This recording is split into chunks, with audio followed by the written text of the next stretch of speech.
So today is not an exciting video for me. Today I get to go and have an emergency MRI because my crotch went numb. Okay, I have been home for about a week from filming, just to give you a timeline.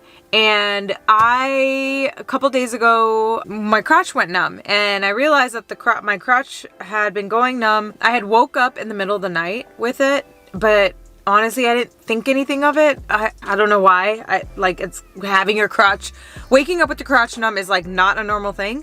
But for me, I already have like my legs and stuff sometimes go numb. So, I had that. And then while I was outside, just taking a walk, just needing some air, I realized like my freaking crotch was like super cold. And I just like looked down. I was like, oh my God, did I pop my pants open or something?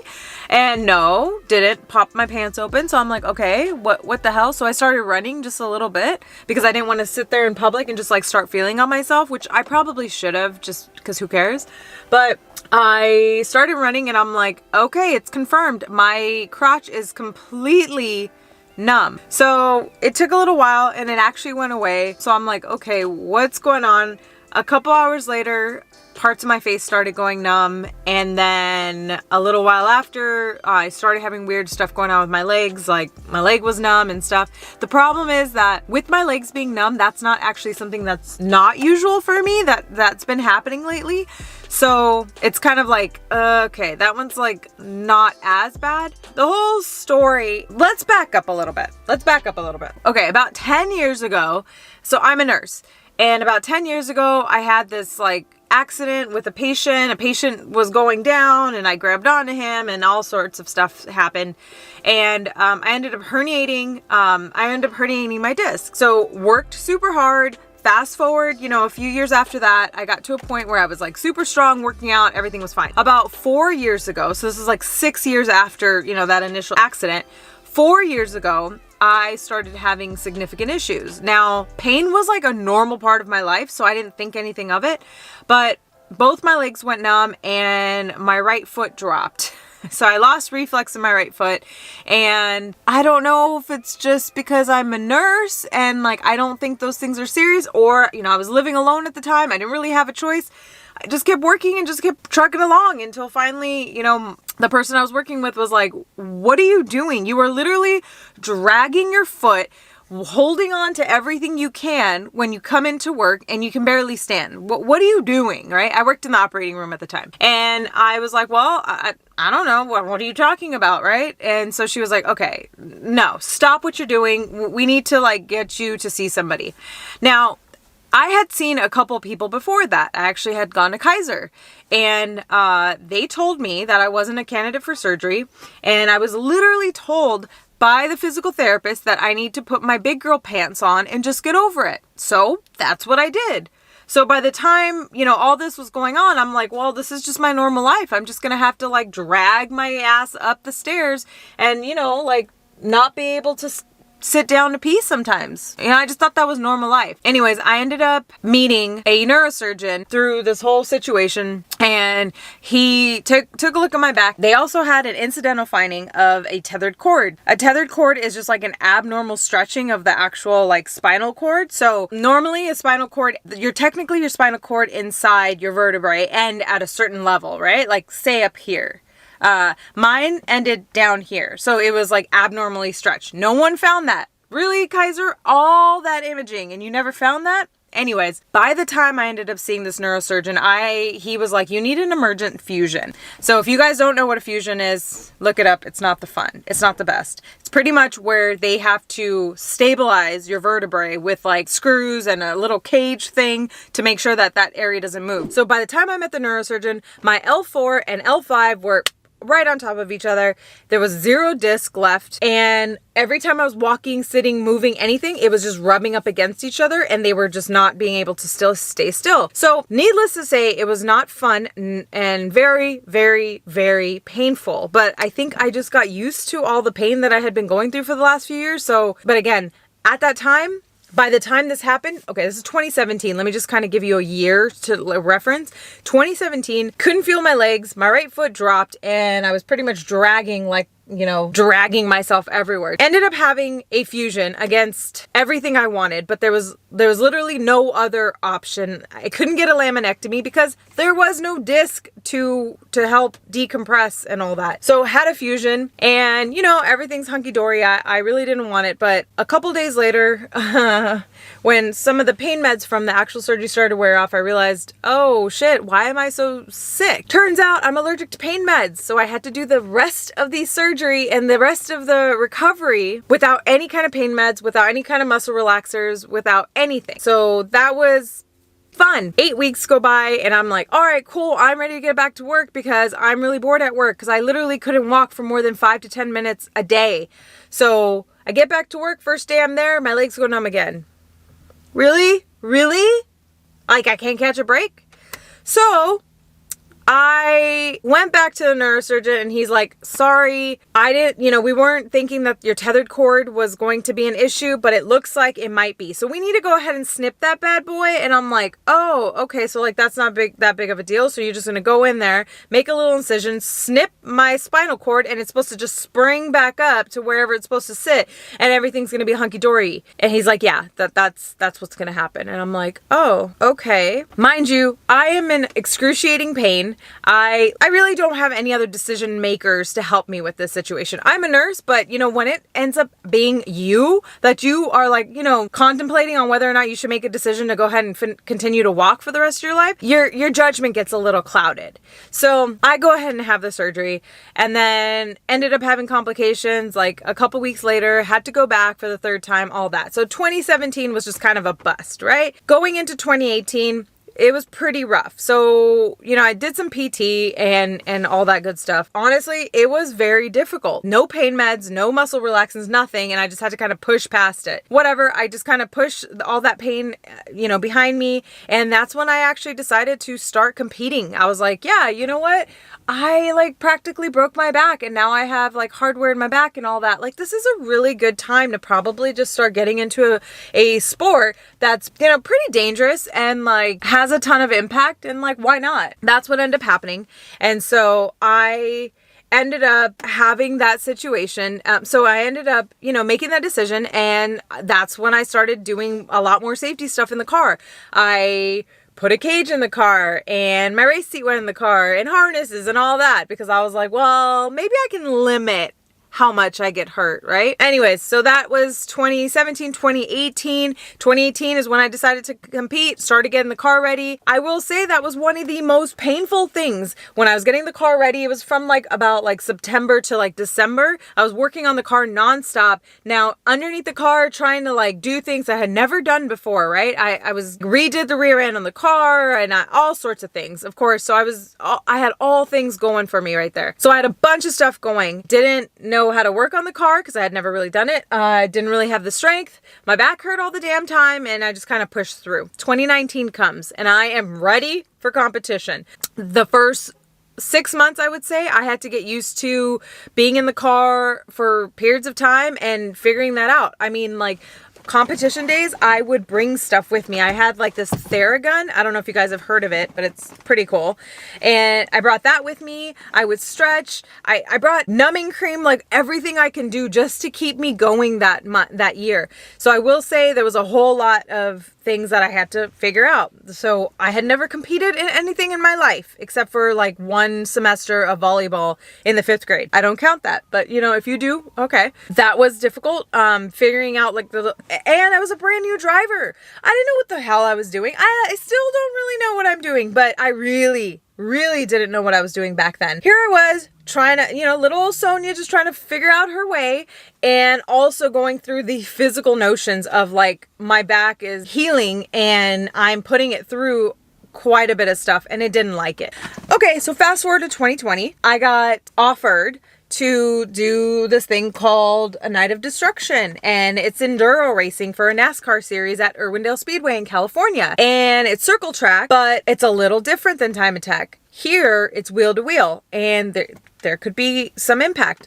Okay, why not? Why not try it? I've never done it before. I've never really tried it. So wheel to wheel in road racing, very different from wheel to wheel type stuff, like in, you know, circle track and like mini road course stuff there. People will use you as brakes. If you don't know what you're doing and you're getting somebody's way, they'll let you know it by just pushing you out of the way with their vehicle. And then you have to deal with the newbies who don't know what they're doing and who just like dive bomb you, and you're like, what the hell? You were like, you know, outside, and now you just took the inside and like wrecked like the three of us. But you know, who's counting? And so there was quite a bit of stuff going on from there. That was a whole nother thing in itself. I had to figure out a lot of physical stuff there.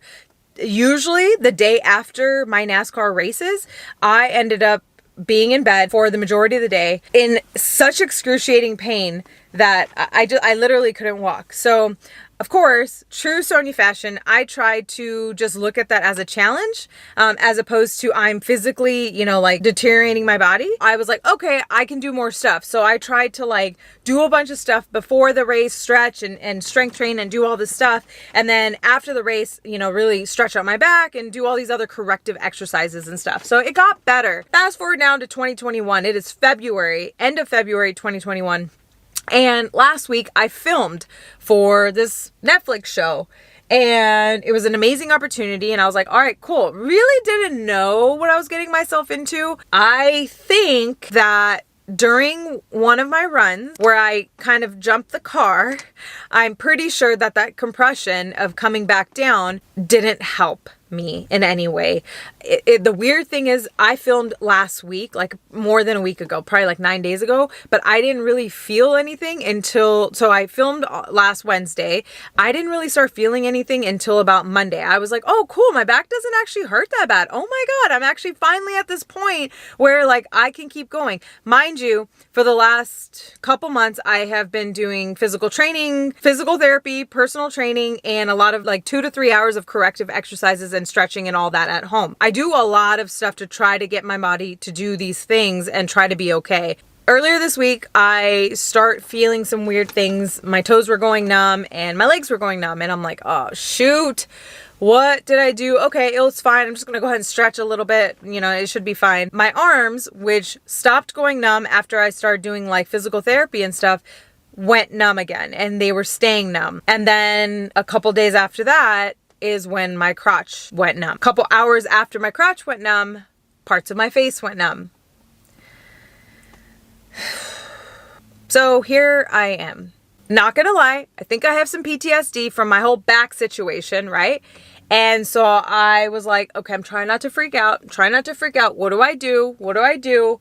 Call my back doctor, and they were like, and told them just, I didn't even tell them the symptoms about my arm. I didn't tell them anything about my foot, and didn't even say anything about my face. And they were like, you need to come in for an emergency MRI stat. So I was like, okay, cool. I'll do that. I'm now here, waiting for that. Actually, I'm not technically there yet. I'm like working my way up to it. I'm like across the street. I'm just like distracting myself. I was thinking of buying a snack maybe before, you know, I head in there, because they said that I'm probably going to be there all day long because technically there's no appointments available, but they need to get me in immediately and all that.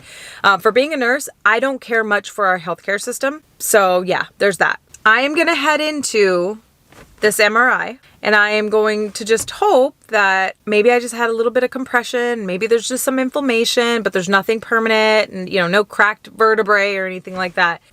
I'm a little nervous, not gonna lie. It is very difficult to walk. My legs do not feel good. My left side hurts like tremendously, and the other one I can't even feel. It just kind of feels like half my body is disconnected. Oh, this sucks. Okay, I am done with the MRI. For those who don't know what an MRI is or have never gone through one, it is magnetic resonance imaging, and it is not fun at all. It is about 20 minutes per like area. You go into this small ass room or small machine thing, and it sounds like this the whole time. And it's not fun. So, and there's multiple kinds. Some are like stronger than others. Yeah, it's not fun. So now we wait for results. I guess the physician's gonna call me once he gets them, and we'll discuss then. So Now we wait. Oh my God. Oh my God. I'm in so much pain. Whew. What would be really nice is if like I could just lay down back there and just teleport home. Oh my God. I can take pain too, just FYI. Oh my God. Let's put the window down. I feel like I'm gonna pass out. Oh God. I walked through the parking lot, which was like maybe like a 7-minute walk. And then I have about like an almost 2-hour drive home. The left side's definitely numb.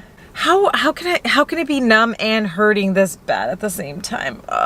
Okay, I'm gonna stop being a baby. Stop being a baby. Let's make the trek home, and at some point I'll get a phone call from the physician, and then we'll figure out what to do from there. Either, you know, either he tells me and we'll just figure out what to do from there. All right, let's make this painful yet much needed drive home. Oh my God.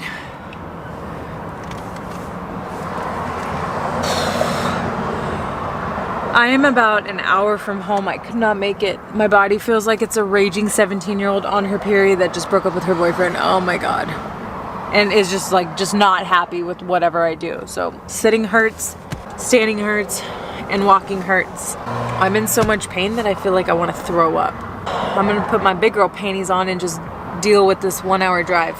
All right, so I am back. And I got a phone call from them and they were like, hey, guess what? Great news.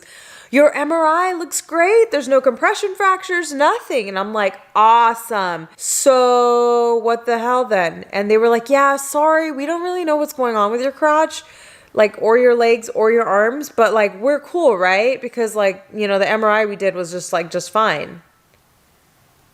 Okay. Yeah, I get that the MRI said it was just fine, but remember the whole crotch situation? I can't feel it. Can't feel when I'm peeing. Like, it's kind of a big deal. Yeah, so they pretty much just referred me over to neurosurgery and was like, yeah, check in with them. Have a great weekend, deuces. So yeah, now I gotta call and just set that whole thing up. Try to get all the images and do all that fun stuff. We'll see how that goes. I feel like I am permanently stuck in this position of laying down because anytime I stand for more than 10 minutes, I feel like either passing out or throwing up from the pain. So there's that.